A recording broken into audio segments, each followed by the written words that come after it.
Evil podcast.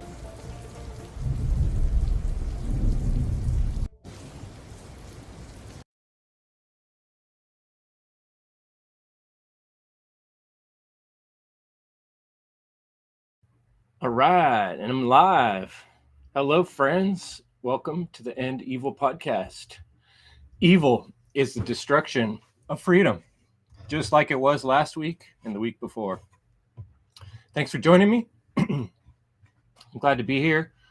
It's March 20th, and I think it's a great time. I've been thinking a lot in the last few weeks after the Freedom Under Natural Law conference about new creative ways to reach folks with messages of freedom and truth and natural law. And today I have with me an awesome guest. This is Chris Youngblood.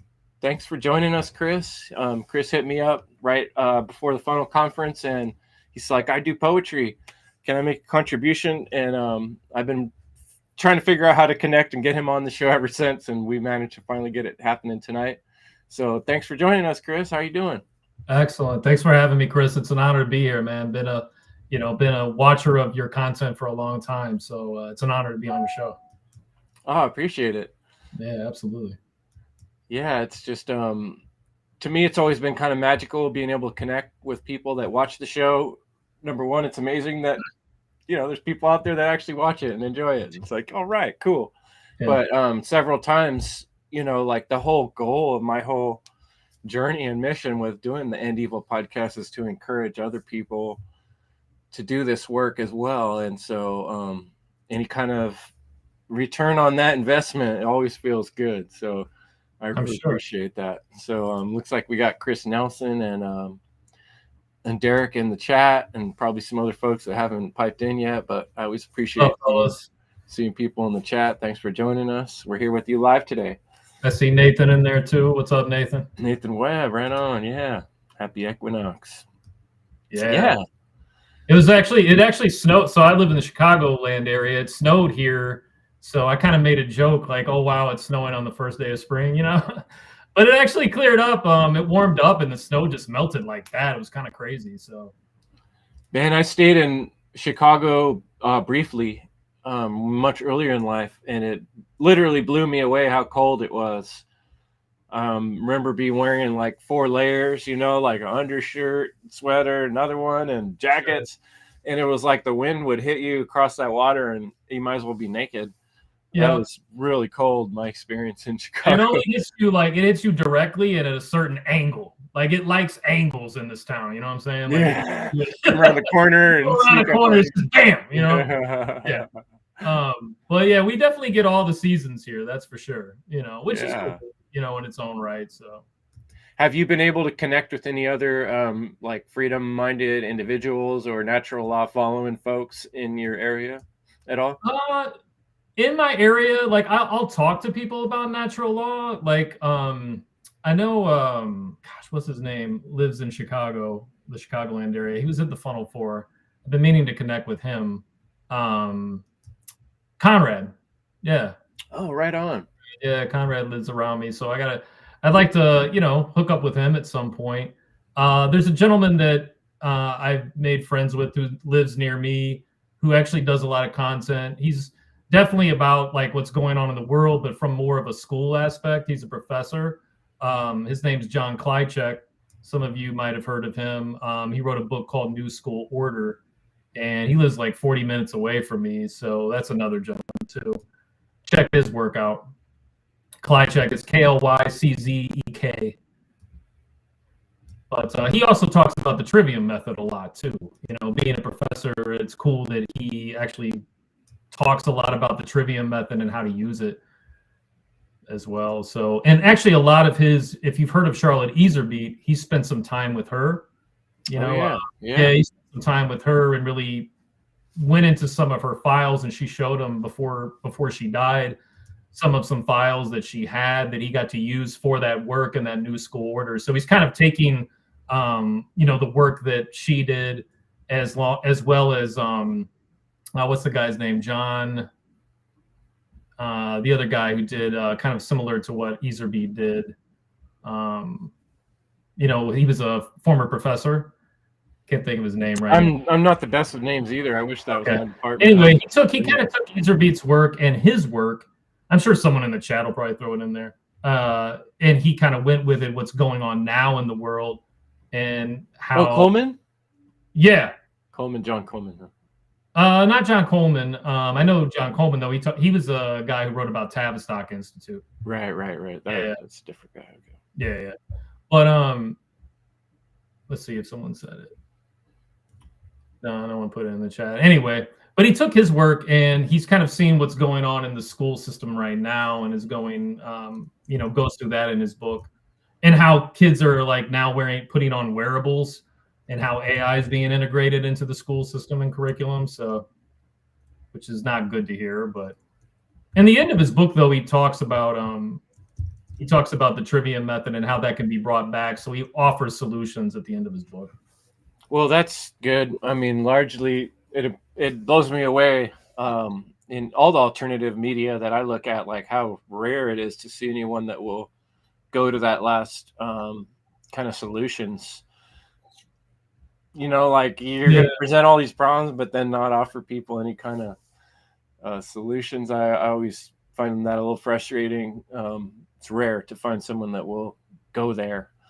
Yeah. But, well, I got to read tonight called iSolution. Right on. Yeah, that's what I was going to say. I was just going to post your I have a link to your Substack. I don't know if it's the best link to use, but it's one I found right before we were talking. No, that's completely fine. Yeah, that's the one. And whenever you're ready, I'd love to hear. Sorry, someone put in there John Gatto. Oh, sorry. John Gatto. Yeah. Okay, John Taylor Gatto. Yeah. John Taylor Gatto. I don't know why I could not think of his name for the life of me. Anyway. Yeah, now it makes perfect sense, but that's the way it is. So yeah. So we're gonna get to hear some live poetry. Chris is gonna share with us a poem, and hopefully a few. I think we can probably go through a few and then talk a little bit about how they affected, how you came across this art, and then how it ties into the subjects of natural law and such, if we can. So if you're ready, the floor is yours. I'd love to hear a poem. Yeah. So I'm going to read a few poems tonight, but also on my Substack, I do write essays. I have some allegories that I have done and short stories. Some of those allegories and short stories deal with shadow work. Some of them deal with just living free. There are essays on natural law in there. I've even done some podcasts on my Substack on natural law as well as eugenics. So, I cover a lot of ground, but poetry is something that I definitely like doing on there. And, sometimes my poetry, I'll rhyme it. Sometimes I don't. For the most part, I do like to rhyme in my poetry. This first one has a little bit of rhyming, but not too much. But this one is called I Remember. But it's EYE. So it's not I, the letter, it's EYE, like your third eye. And actually, when I start out the poem, and all of my poems that I have in here, I'll have the lyrics to the poems if you go to Substack. But in some of them, I'll also have audio. So I'll also have an audio track, so I'll read it off. But if you read this particular one, I Remember, I start off with saying, I forgot. And I actually use the letter I, like the ego I. And then when I start to get more into the poem and I say I remember, that's when I bring in the EYE. So just kind of, because you can't read the lyrics, so I just thought I'd tell you that. All right. So again, it's called I Remember. Emptied from the waters of the womb, 9 digits assigned to replace 9 planets aligned. Who told you were naked? The I, not the I. I forgot I am pure energy disguised as matter. I forgot the entanglement with divine. I forgot the reason I came to labor. I remembered those 9 digits, though, the last 4 especially testing what I thought I'd know. Ingrained into me, a grain of sand, not special, devoid, hurled out into the void. The 9 planted to show individuality, but no real specialty. Hiding amongst the leaves once the innocence had ceased. But I remember. I remember the wounded healer who doused the wound with alcohol and stitched with grace. I remember the green language in my mother's face. I remember being dismembered and sewed back together. wisdom found, unveiled, and pulsed through the caduceus.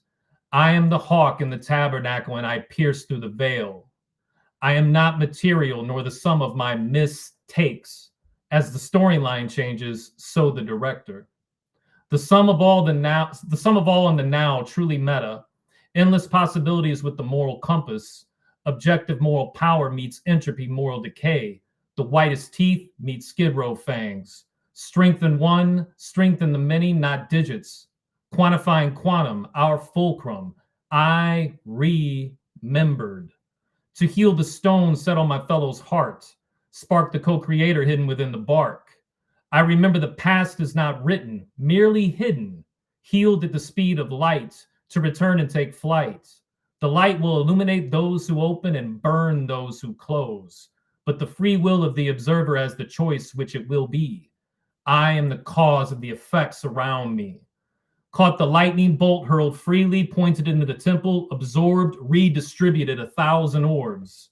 The light pulses through the dead energy. Now I extract, counteract straight metallurgy. These properties, rights not on paper, not participating, not interested in catching vapors. I remember now there be mad deals thrown my way. Circumstances, yes, but never once did I stray. Just had to be hit with the bolt to give me a jolt. Remember the truth. And pulsated out with the vigor of youth. The stitching done on the wound, now stitching the white robe, fitting it now, tracing the points across 3 modes. No longer naked, not in my own head.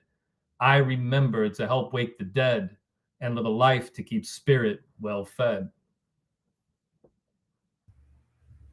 Yeah, right on. I love that. I personally really love rhymes. My whole life, I've been excited about rhymes and puns, which a lot of people don't seem to appreciate the way some of us do. It's cool hanging out with Derek, who's on our chat, and he's a rhyme sayer, word player. He just drops rhymes when he's talking. I love it. yeah, bilingual as well. Yeah. And he just lets them flow. But what I'm noticing I really like about your style is that you kind of got this kind of almost guy from the street, almost like a rap kind of, which is cool. And then mixed with obviously good command of English language and some words, and kind of blending it all together with this crazy mix of experience we have of being in this wacky world and recognizing things that other people don't, which just adds for such a juxtaposition. Perfect in poetry. What got this one inspired? Do you remember? I think just for this one, a lot of the work I had done on myself and just being very into ancient Egyptian mysticism, kind of, and you'll see that throughout some of these other poems, and a lot about what the ancient Egyptians lived in their life. I mean, they were around for so many thousands of years, and their rulers knew about Ba'at, right, and the laws of Ba'at and how to live by them and show examples. So a lot of that has to do with my journey. Like when I went into shadow work and had my dark night of the soul, I was doing shadow work at the same time as I was kind of reading over the myths of Osiris and Horus and integrated those things into myself at the same time. So that was very beneficial for me. And did you cut yourself up in little pieces and bury yourself underground under a pyramid? That's what I did. No, I'm just kidding. A little bit, And then I was reading some Joseph Campbell recently, and he kind of explains how a lot of those myths are kind of like metaphors of our own personal journey, right?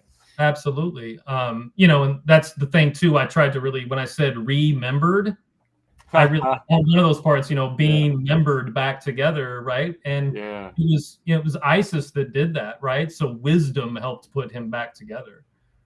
Right, too. And I was kind of thinking be a member, modern society wants you to be a member of things, right? And you have to remember not to be a member.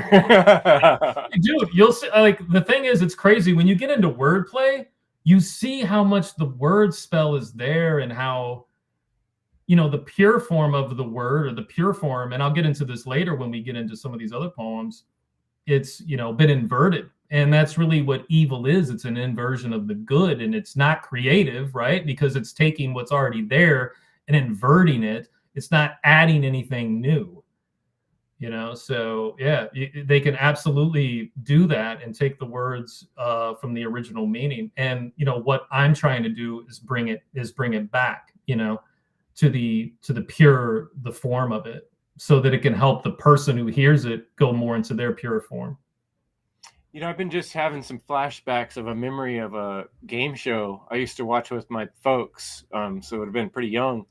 But I remember this game show, they would actually break apart words, and they had these little like ping pong balls that would roll into a thing.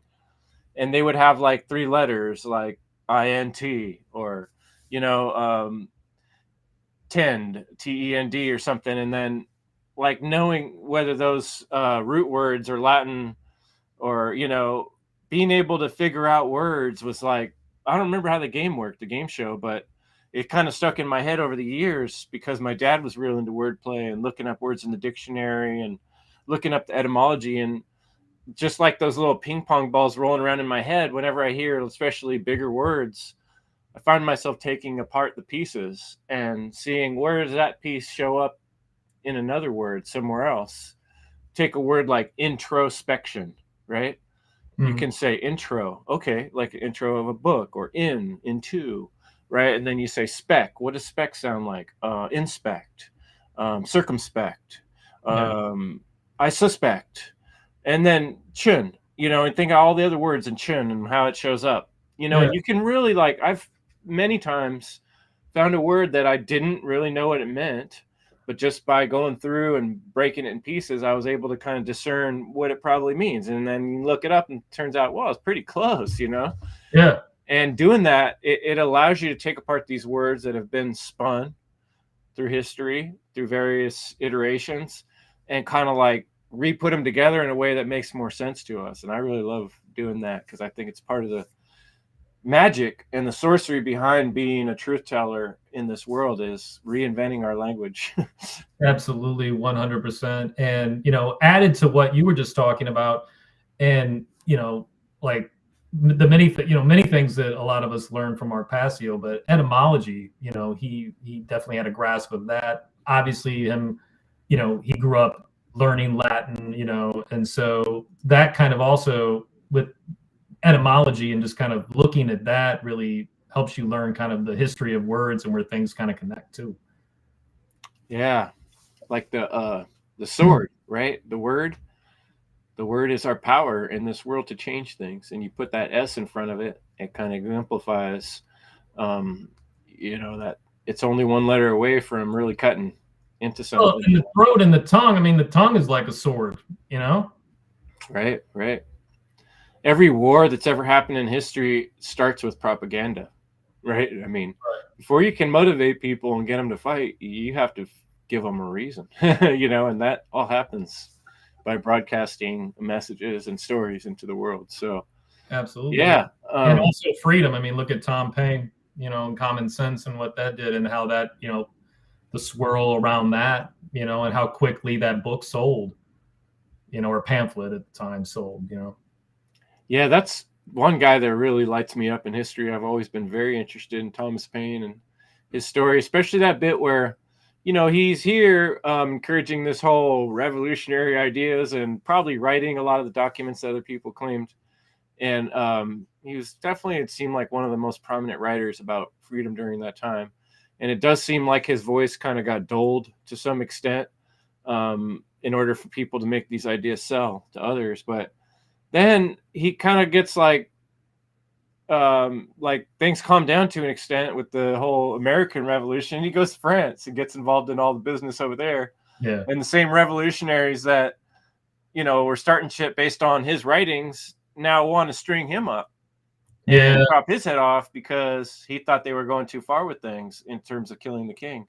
And he didn't see that as being good morality.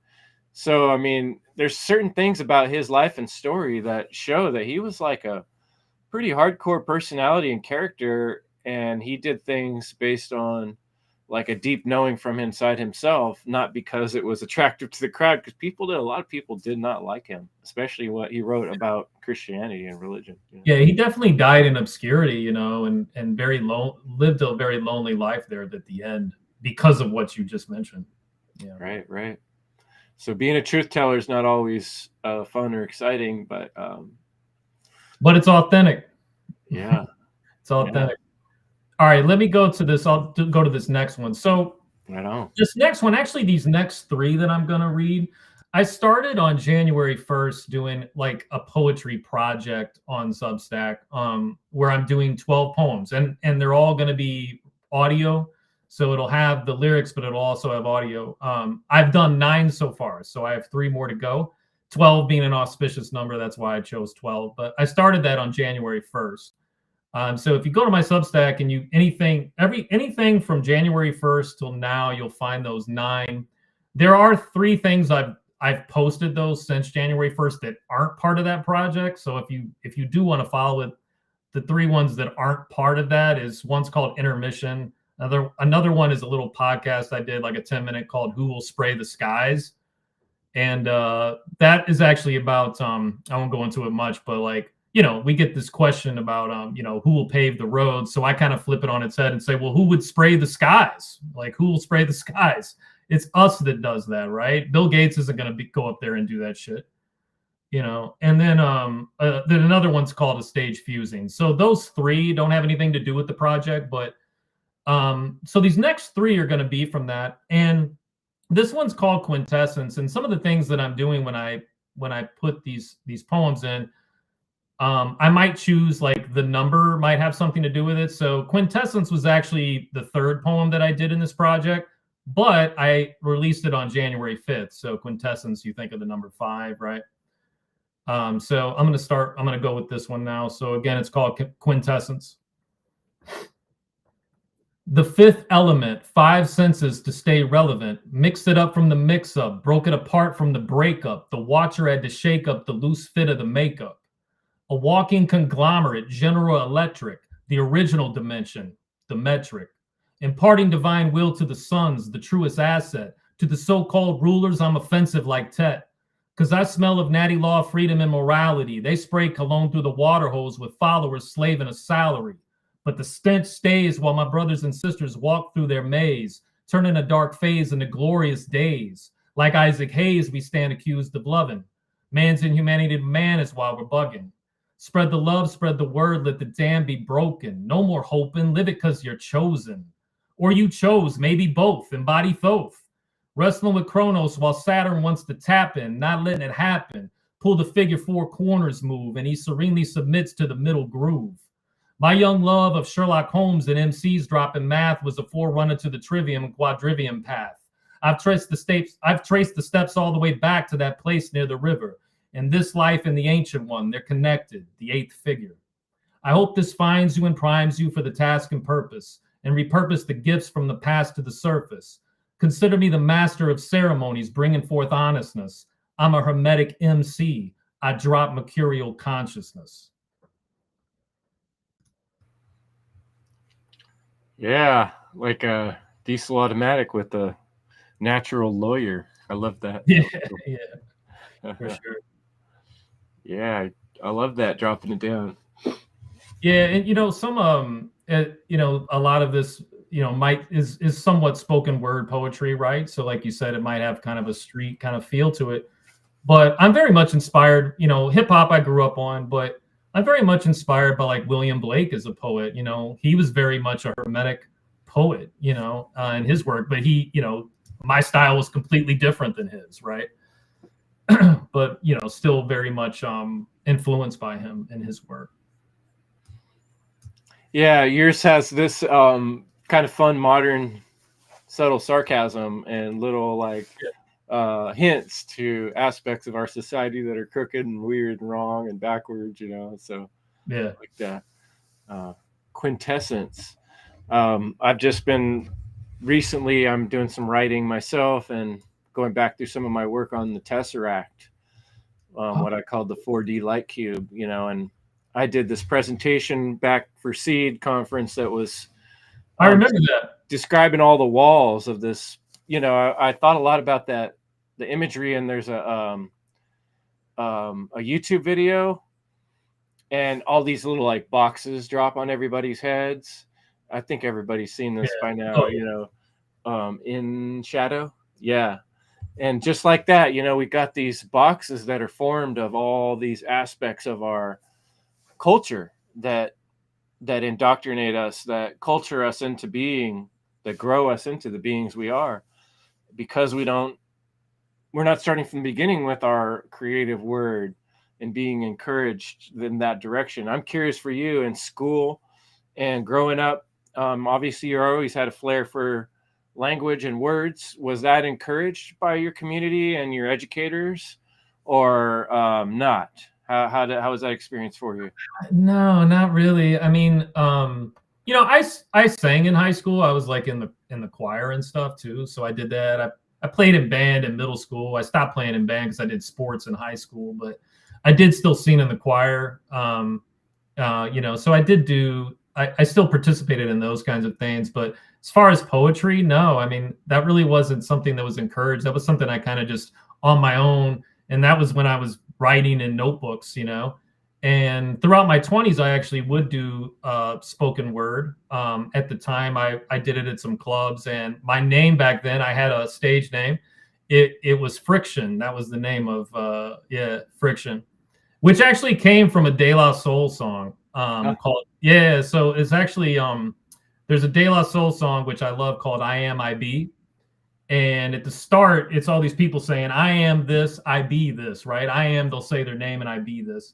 And then Q-Tip from Tribe Called Quest just comes in real quick and he goes, I am Q-Tip, I be Friction. And when I heard that, because I was looking for a name and I heard that shit, and I was like, that's what I'm going with. I'm going with Friction.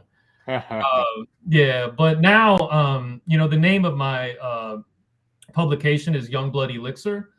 And so actually these and not all my poetry, like I've done poetry in the past through my Substack, but in this particular project I'm doing, and maybe when I'm necessarily doing like the spoken word aspect, because I'll do poetry that's not really spoken word too. If it's spoken word, I'm going under Youngblood Elixir. So if you see these poems, it'll say poetry by Youngblood Elixir. So, but Youngblood Elixir is also the name of my publication. I was going to ask you before I make the comment I'm thinking about. I was curious. I know you were there for at least part of the funnel conference, this last one. Yeah. Any takeaways or things that stood out for you? Oh, I mean, like, well, Brandon Martin's declaration was incredible. Oh, I saw you reposted that on your Substack. Yeah, it did, man. I wanted people to see that. I definitely wanted people to see that. Ending the day with that was awesome. Your presentation was great. And by the way, I do remember your presentation at Seed and how you kept saying put it back in the box, and you would have that box come in. I do remember that.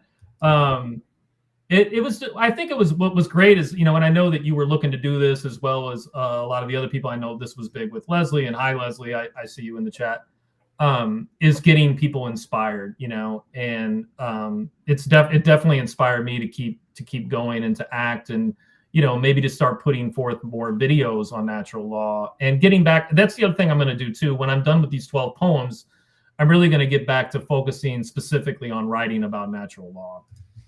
When I'm done with this little project. So it's definitely inspiring. I love seeing Jackie's presentation on, to start out the first day. That was incredible, man. And I know that was her first presentation, like her first big presentation. It's phenomenal. So yeah, I was particularly impressed by hers as well. Yeah. But like, it's funny you brought up Conrad, that he lives not too far from you. Conrad's about music, and then Leslie Powers about the music. And there were a few other correspondences in the conference as well that all kind of left me with this recognition that, okay, one of the things I've criticized about the mental manipulation going on in the world is the way that people get subconsciously mesmerized or hypnotized, you could call it, right? And then when I've looked into hypnotism or interviewed someone about hypnotism, you get someone in the right brain, in their imaginative place, and people are more susceptible to messages in that place. It's just part of how the brain works. Yep. And so for years of trying to do podcasting and just talk about it from a left brain kind of explaining it point of view, I'm like, I think I really need to work more on the creative aspect going forward. That was one of my big takeaways from the conference. Get back into some of my music, get back into my writing. I'm trying to publish my book this year. That's great. Sarah's actually helping me with that, and she mentioned that in the comments. So having you here is very synchronistic timing, in that I do want to go more in the direction of what are the arts we can use to inspire people to go down these roads, because once you start speaking out, writing, whatever form, I find a lot of release of tension and stress and feeling like you're finally on the right side of things. And I'm curious, I'd like to hear your next poem, but I also like to know your comment on what I just said. There is a release in that, because, and I get this too when I write allegories as well, or short stories that are creative. And you can look at it on my Substack, there's a short story I wrote called Healing Across Time, Bonding in a Field. And it's a short story that I did, and I was just inspired by it so there's a field by my house, and when it's warm out, I like to go there in the morning and shadow box. I meditate there, and then sometimes I'll shadow box. And I was shadow boxing, and I noticed there was this old man, and I'll try to be quick on this, but there was this old man sitting on a bench, and there was just something magnetic about him. And I just had this crazy idea, like, what if this is me when I'm an old man, and I came back to see myself, And then I had this idea that just hit me, like, this could be like a short story, because I had recently kind of finished the majority of the shadow work that I had done. And part of that, and a lot of us do this, is I went back to a certain instance when I was a little boy, and I healed myself, and I talked to myself, to my little boy, and I healed myself in the past. And so when you do that, you're healing your past, you're healing your present, and you're healing your future, right? So I immediately after I was done, I walked back home and I wrote this short story. I mean, it just like came out of me. It just flowed out of me. So to say that, yeah, it released tension, because if I wouldn't have got that out, that would have just been there, and that idea would have been there. And sometimes you need to kind of have ideas float around, and then you sit down and write them, right? You kind of have this idea, or you have notes. I mean, I do this all the time. I'll have like a couple of bars that kind of come to me that are rhymes, and I'm like, oh shit, I got to write that down. I'm not ready to sit down and write the whole motherfucking poem, right? But I can sit down and, I can write it down. So yeah, it definitely releases tension for sure.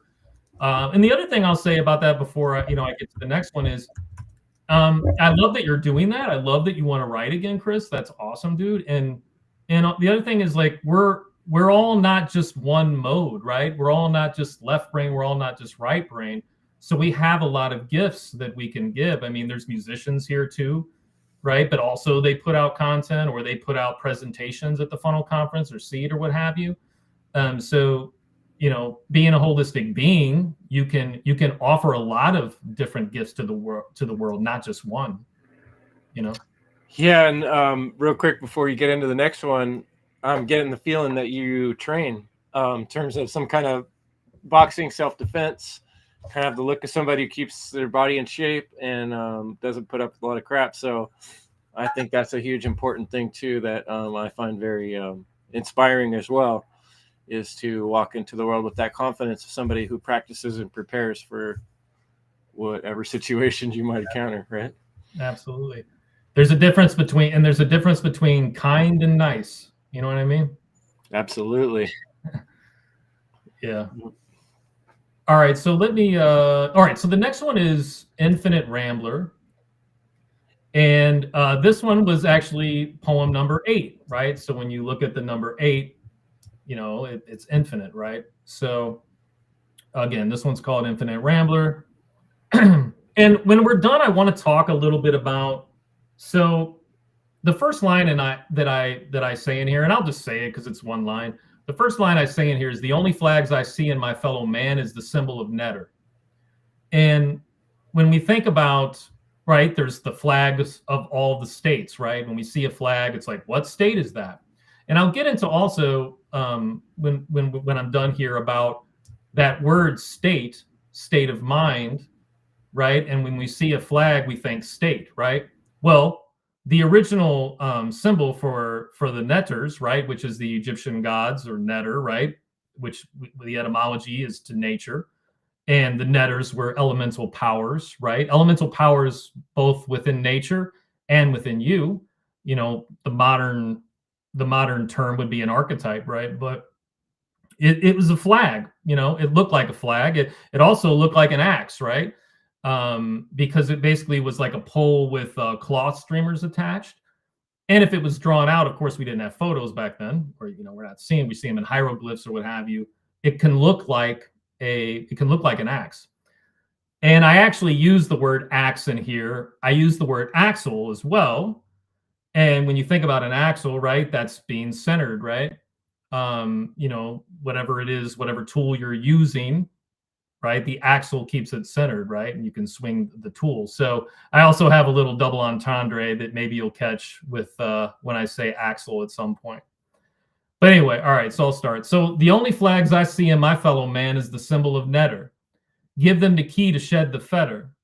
No time for patriotism. That's a rush to judgment like Geddy Lee to atheism. If we working in the infinite, how can we go back? Time to jump off this linear track. Don Cornelius this soul train. Shaman funk walk this cold rain. Spray a love supreme like Coltrane. Find your essence, but have patience like a rose swinging on its axle. More connected than coaxial. The answer's not in a system. That's an incision into the brain, causing fission, clouding vision, resulting in you shooting up like a piston. Programmable mammal versus controlling cannibal. Fabian slow drip on Hannibal. So caught up in the matrix, forgot how to be basic. So shaded from the light, forgot how to be ancient. Sharpened nose on the wrong axe, forgot nature's fragrance. Instead of the key, a key word triggers a nation of MK Ultra patients.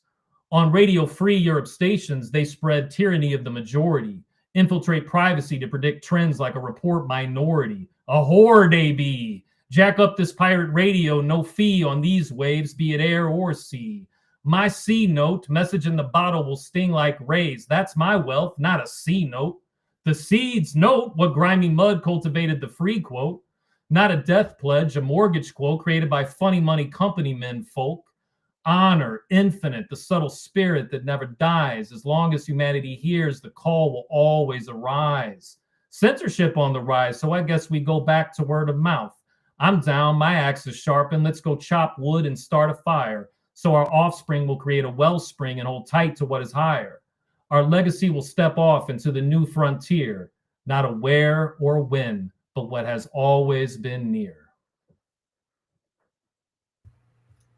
Wow. I love that one. That was fantastic. Thank you. That's a great one. I wish I could remember the parts I like the best, but they come and go so quick.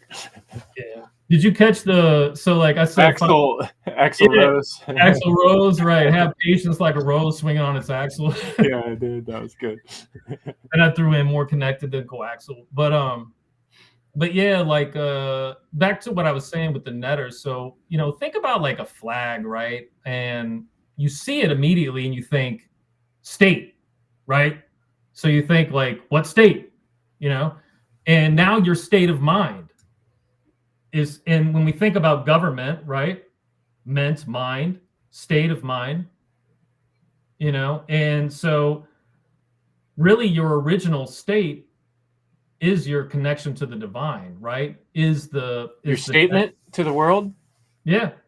Or your original state, and when you come out, it's when you come out of the womb, you're given those 9 digits that I mentioned earlier, right? I said 9 digits assigned to replace 9 planets aligned, but you're also, given these flags, right? And then you salute the flag, you pledge allegiance, but the original flag is your connection to the divine, right? That's the netter. So, and then again, just thinking of government and mind, I have a poem I'm going to read here in a couple where I mention the governor channel, right? Or the governor vessel. And we'll get to that later, but just kind of thinking about the governor vessel runs up and down your back, right? So that deals with your spine and meditation. So that's another thing. Like when I think of the netter, when I think of the governor channel, these are actually, parts of you, but they're inverted by these systems of government. Yeah, like they're externalized and turned into symbols of control, and your body and your mind recognize the archetypal flavor of them and wants to use them, but it's being done in such a foreign way to disrupt the system. The flags from the time we're young, I was like, one of my life stories is realizing when I was really young, like, what are we doing here? Me too. Me and too. asking that question, like, to my parents, like, why are they telling me to pledge allegiance? What It does that just mean? seemed, yeah. I mean, like it seemed very ritualistic, and the thing is, I know you've talked about you went to church as a child a lot, and I did too. So it was kind of like, wait a second, what we're doing this too? Like it seems, and I remember even at the time thinking about, I thought there was separation of church and state. What's going on here? Yeah, and then it's like, in God we trust on the bills, right? Yeah. So it's all kind of a mixed up, weird mess. Gosh, there was something you were saying that I wanted to riff on a little bit, but now it's escaping me. I'm sorry. That's probably because I was talking. No, it's good stuff, because my mind's thinking about, trying to make a lot of different connections and weave a lot of things together. And language is really interesting because, I remember what I was thinking about. I wanted to remind folks that thanks to Brendan, I got some copies of the book, The End of All Evil, and he's on Telegram if folks want to connect with him and order some. But I have a special deal on my website where you can get a book and some End Evil stickers. So if folks want to check that out, you can. But one thing that really tripped me out, I love this book so much, I created the podcast around it, the End of All Evil by Jeremy Locke. But he's got this chapter in there where he talks about culture. And it was kind of confusing to me because I've always thought of culture as a very positive term, positive connotation. But he comes off really like bashing culture. And when I first read the book, went through it a few times, I was like, that was the one part I kind of disagreed with. But over the years, I've realized more and more what he's pointing out is so true, that our culture is built around slavery. So these words, like you're talking about, like make a statement, state how you feel, submit on the line here, like a lot of the mechanisms of our language have built-in slavery aspects to them, because we're used to submitting and we're used to being part of a state and thinking in terms of collectivism. So it's built into our very language because that's the way the language was built, in this satanic me first kind of perspective. So the language that comes out of that, it's all embedded in there. So you're taking this language and you're finding all these funny parts and you're being like, hey, what do we got here? And I think that's very beautiful, put it back together in a way that helps people see some of that culture of slavery that's been we've been dipped in.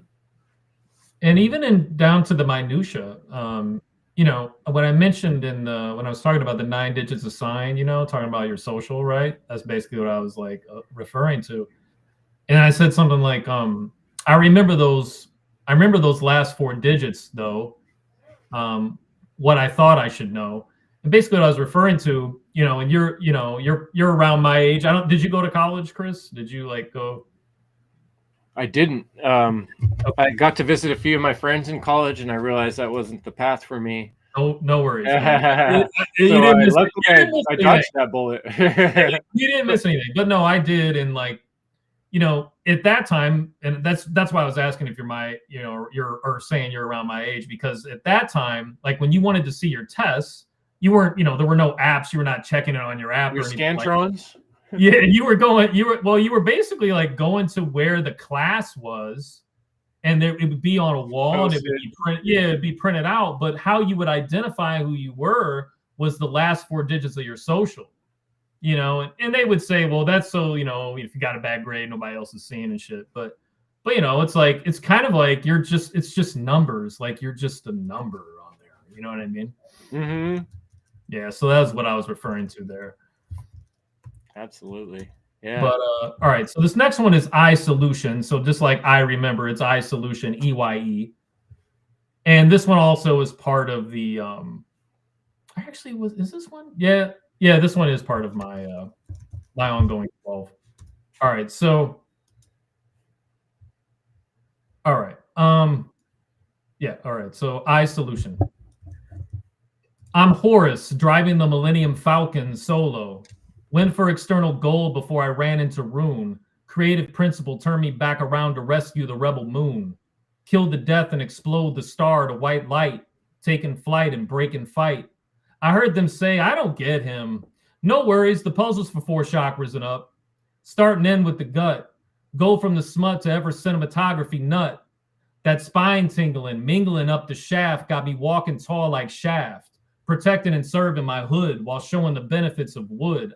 I'm talking trees, the bees that pollinate the lotus seed. Gnosis of Lex Rex leads to cosmic sex.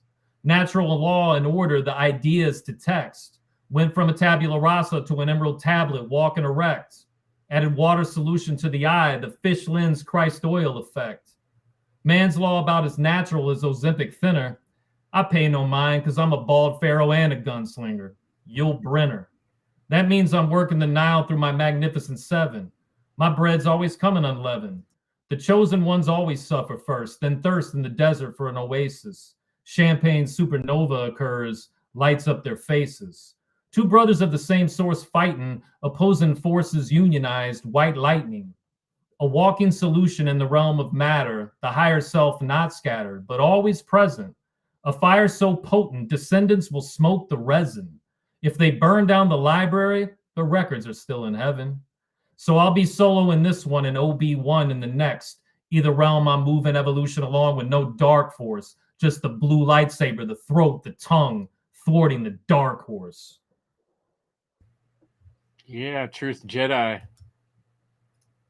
Love it. Yeah, and the throat chakra, the color for that is blue. Yeah. That yeah, it's so you have so many ideas packed in that it's hard to pick just one out, but that's the truth of our reality. You know, there's all these correspondences and things that blend together, like in the day-to-day life we live. So you're you have family too. Are you a father? I am. Yes, I have 2 boys. They're 17 and 13. Yeah, I remember one of your poems I read had a bit about dropping off the sun or something like that, and I wanted to remember to ask you about that. And you know, being a parent in this world's a pretty tricky thing, especially when you come to realize these things. How long has this all been sitting with you? Natural law, truth type stuff. Yeah, and you have real quick because you asked me. You have kids, right? I know you have kids. Yeah, they're pretty grown up now. Oh, they are. 17, 18, 17 and or 18 and 22, something like that. I always get a little mixed up. It's hard to keep up. Yeah, that's cool, man. Do you have girls, boys, girl and boy, or 2 girls. 2 girls? Nice. Mm-hmm. Yeah. No, to answer your question, I mean, I was into conspiracy theory type stuff for years, dude. And I went down a lot of rabbit holes, read a lot of books on it. I do have a lot of knowledge there. But I came upon natural law like at a time in my life when I had just quit alcohol. I had a divorce that I went through that was really rough on me. And, I had a dark night of the soul there, and I really kind of went down bad and became an alcoholic. I already kind of was anyway, but it got worse after that. And I stopped drinking. I'm over 2 years sober now. But when I came upon Mark Passiel's work in natural law, it was right at the right time in my life when I was kind of going through that dark night. And I had actually just quit drinking. I was probably like 3 months sober. And it just and the other thing is too, I had heard about natural law or looked into it back when because I used to be kind of looking into theology, right? And I was really into Aquinas as well as Augustine, and they talk about natural law more so from a natural theology type aspect. So I was intrigued when I came upon this, and everything just kind of came together and made sense for me, and it was the basic principles that I had been looking for my whole life, and then everything just went from there. you know. And also being someone who, for a long time in my life, I was into a lot of ancient Egyptian archaeology and the exoteric side of ancient Egypt. Then I really delved into the esoteric side. So a lot of my spiritual practices that I do is mixed in with like ancient Egyptian mantras and Taoist cultivation and Taoist meditation. Right on. Yeah. Well, we have some very similar threads of history then in terms of that. And then I know. Yeah, we do.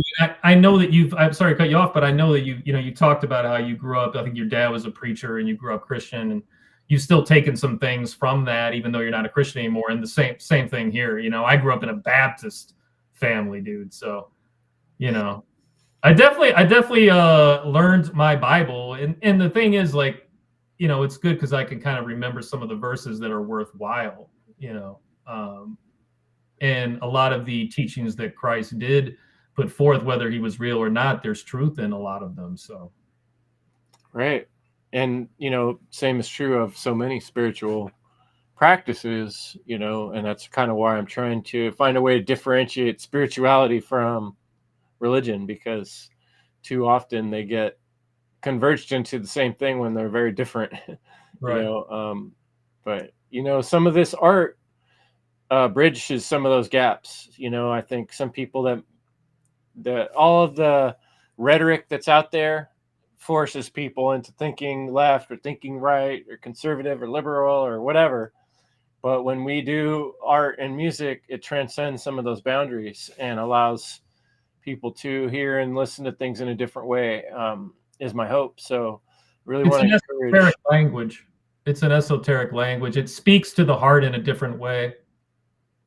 It speaks to the heart. And like you said, the right side of the brain in a different way.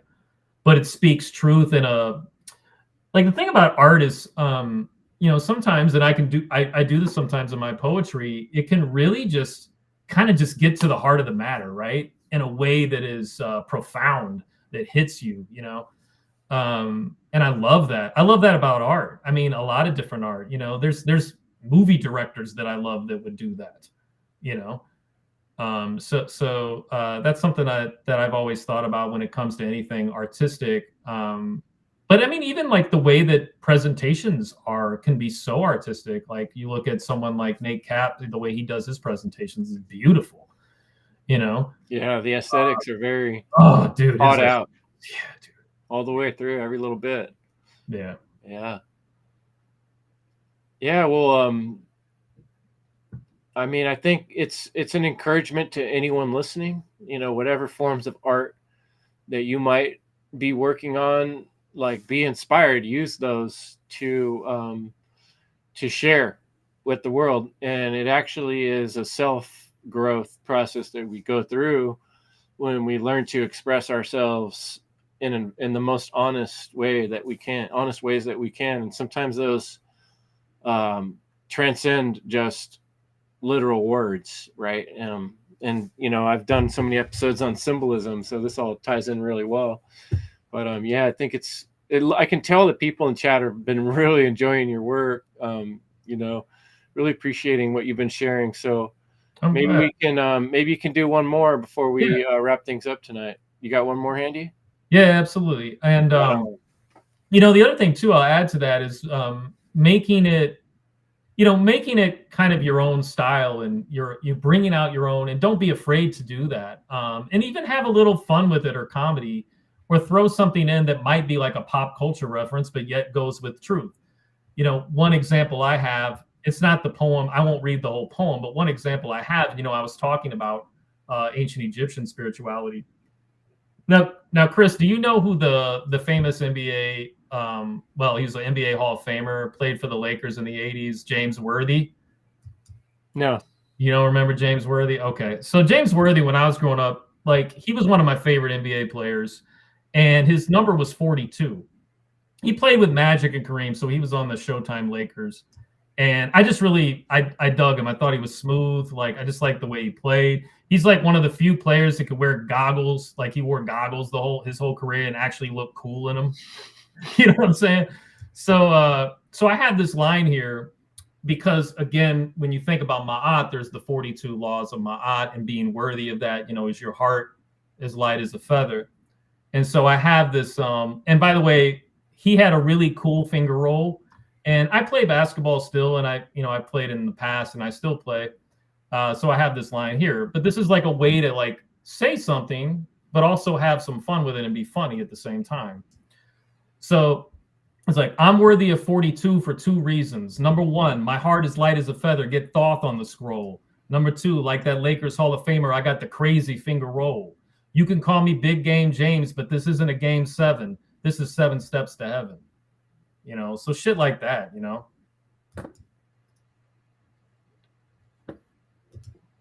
Stuff that rolls off the tongue. Yeah.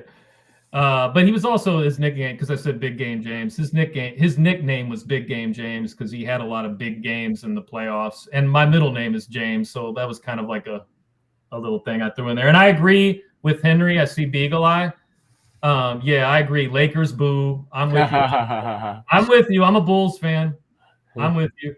But in the 80s when I was a kid, I kind of liked the Showtime Lakers. I'm not going to lie. I mean, I've always been a Bulls fan first, but that 80s era Lakers, I just liked them as a kid. But anything after that, no. All right, so I'll get to this one. This one's called Orbits Crash. And this is the last one I did. And this one is poem number 9. All right, so you'll see that I have some things in there here that have to do with the number 9. And this was the last one that I actually posted. So again, it's called Orbits Crash. Now this one deals a little bit with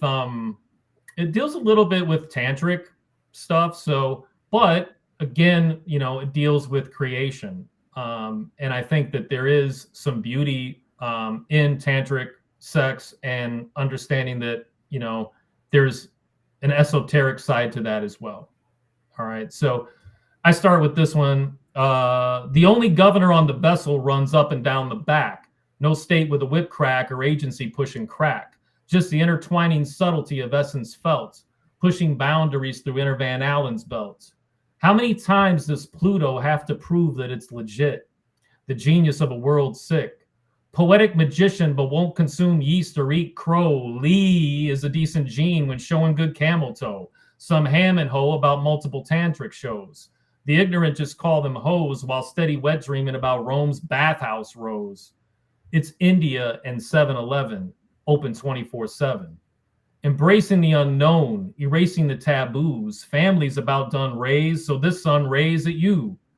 Fertilize the field for love, true care and maybe puppy too. I guess I'll know that when I see it, feelings gone numb all the way through. I guess I don't understand the give and take when there is no shake and bake, open 24/7 like Steak and Shake. I'm a former in-law who's now an outlaw, so why can't I just hang and we bang bang? I'll hire a piano player to jazz it up downstairs. I know you got places to be and musical chairs. How many cats I have to step over in this lair? Forget what I said. I'll hip you to the God in yourself and we can create. Bend the tension. It's there, unseen like a vape. You don't have to wear a cape. This is a play, but one of the beginning. Naked and outside of time, Eden's winning. Boundless, but yet extending into you, filling the void that rains down. Filling the void that rains down. Rise and fall like the waves. Sunlight fills your cave. The gods made. Multiple eruptions, worlds born within worlds got you questioning your assumptions. And I saw that it was good and rested. I am in all aspects, all forms, all in all. As we walk outside the garden, eyes meet and the sky darkens. The stage closes, but you hearken.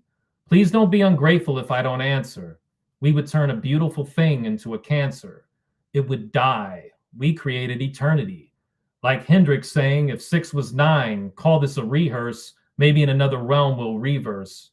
Yes, maybe I'm cold and distant, maybe in other aspects persistent, but if I christen your new boat, doesn't mean I'm sailing. That's a different Christopher, so don't be cross that I'm bailing. I open you to new worlds. Go form your own bearing straight. I want to be free, and I want you to be. I am not the same. The past is not me. I live now, and the future is gathering colors. You don't want to be smothered. My love is deep, too deep to uncover, only recently discovered. How many times does Pluto have to prove that it's legit? Needs that ninth planet. Yeah. Right on. Great job, man. The way you read them is part of what's, really fantastic too. I mean, it's one thing to be a good writer, but you got a flair for putting those words out. And I think the fact that you started vocalizing them on Substack is probably a really good idea because you got a really good talent for that. I like it. Thanks, brother. I appreciate that. Thank you. Yeah, the way you kind of mold the words together and make it flow. It's fun to listen to. I could tell people really enjoyed listening tonight too. So thanks. Yeah, I see everybody in the chat. Thank you for the kind words. yeah, and it's kind of inspiring me towards. I really feel like we need to work towards having more of like a arts and music festival, and it's something we've been kind of talking about for a future funnel type event is to do something a little bit more in that direction. So it's something to look forward to. Absolutely, dude. Do you want to talk a little bit about the inspiration behind that one and some of the numbers? I noticed 7-Eleven comes up with you from time to time. I saw it in another one of your poems as well. Yeah. Well, that's the other things like, so, India and 7-Eleven. So I was kind of playing with that open 24/7, but just saying that I'm open to source 24/7, right? But also that I have been seeing 7-Eleven a lot lately and 11/11. So It's weird how numbers are that way sometimes, right? I'm sorry? Numbers, it's weird how numbers are that way sometimes. There's this synchronistic thing that starts happening. Yeah. Or like if something happens and then you look at the time, you know what I mean? And you see that. There's a friend of mine. So there's like little things like this. So a friend of mine, I just saw her recently. Her name's Shelly. I'm part of what's called the Ant Artist Collective. And Shelly Olmstead has, and anyone who's an artist, please contact her. It's antartistcollective.com. You can get your work up on there, whether it's music, whatever. Comedy, can be anything. How's that spelled? An artist? An artist. ANARTIST collective.com. I'll put it in the chat. And you can get in touch with Shelly. But Shelly's actually traveling across. She's taking the train from New York to California, and for this festival that she's helping put on in California. And so she stopped one of her stops was in Chicago. So I went and saw her for a few hours when she was here the other day. But when I texted her, when I texted her like last week. So here's the thing with her. 33 always comes up with her. 33, it's kind of this ongoing joke. She's in a Telegram group with a whole bunch of us and we laugh about it. It comes up with her all the time. And I'm sitting in a car in my parking lot. I'm like, oh, I got to text. This was like the week before she was going to see me. I'm like, I got to text Shelly and find out when her train's getting on and everything. So I text her. I just send her the text, right? Like, hey, let me know what's going on. As soon as I send the text, I'm just sitting in a parking lot. I look to my left. I just happen to look to my left. There's this building like over here, and it's just like a very nondescript building. And I see the address 333. And I'm just like, you gotta be kidding me, man. This is crazy. Like, that's my numbers right there. I don't know how many times I've woken up at 3:33, or I've even had a clock that was broken on 3:33 at the same time that it was 3:33 on a real clock. Like weird stuff like that that's so far out. You're like, no, that's too much, That's too much, dude. The other thing that was kind of crazy about it too is like, I mean, okay, think about numbers on a building. When do you ever see numbers on a building that the color is green? No, right? Okay. So I saw her on St. Patty's Day. So I was texting her. She was like, it was on Monday is when I saw her, this past Monday, which was St. Patty's Day. That was the other thing I told her. I'm like, these numbers are in green too. Like, when is the numbers green for like any building ever in life? You know what I mean? So it's all meant to be, man. Well, I'm so glad we were able to get together tonight, Chris. Maybe we can even do this again as your poetry collection grows. Maybe from time to time we can do another reading if you're down. Sure. I mean, I appreciate your work and everyone else here does. So Thanks good. everybody in the chat. Made for a great show. I saw my homie Josh in the chat. I saw Henry. What's up, guys? Yeah. But yeah, no, thanks, Chris, for having me on, man. It's an honor to be on here. You know, just watching your content and how you've grown even over the years has been really cool to watch. So it's an honor to be on here. Yeah, thanks for the encouragement. And yeah, folks, check out Chris Youngblood's Substack and subscribe. And I'll give you the floor. Anything else you want to talk about or say before we close up for the night? It's all you. Thanks for coming. No, just just keep connecting to source and understand that the power that you have within you is really all that you need, and no one can take that away from you.